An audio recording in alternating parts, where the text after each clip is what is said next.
Conflict and Courage, the devotional. The reading for today is entitled The Real King, May 27th.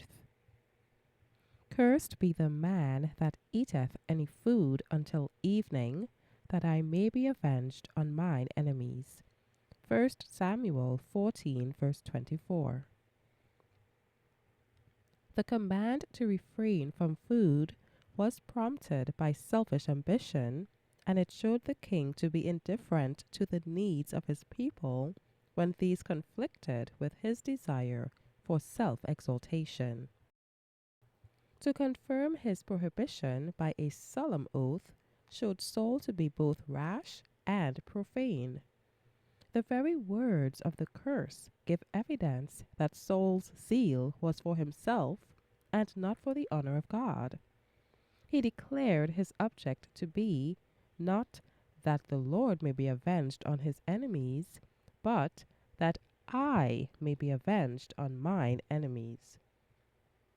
During the day's battle, Jonathan, who had not heard the king's command, unwittingly offended by eating a little honey as he passed through a wood. Saul learned of this at evening. He had declared that the violation of his edict should be punished with death, and though Jonathan had not been guilty of a willful sin, though God had miraculously preserved his life and had wrought deliverance through him, the king declared that the sentence must be executed. To spare the life of his son would have been an acknowledgment on the part of Saul that he had sinned in making so rash a vow. This would have been humiliating to his pride. God do so and more also, was his terrible sentence. Thou shalt surely die, Jonathan. At Gilgal, but a short time before, Saul had presumed to officiate as priest, contrary to the command of God. When reproved by Samuel, he had stubbornly justified himself.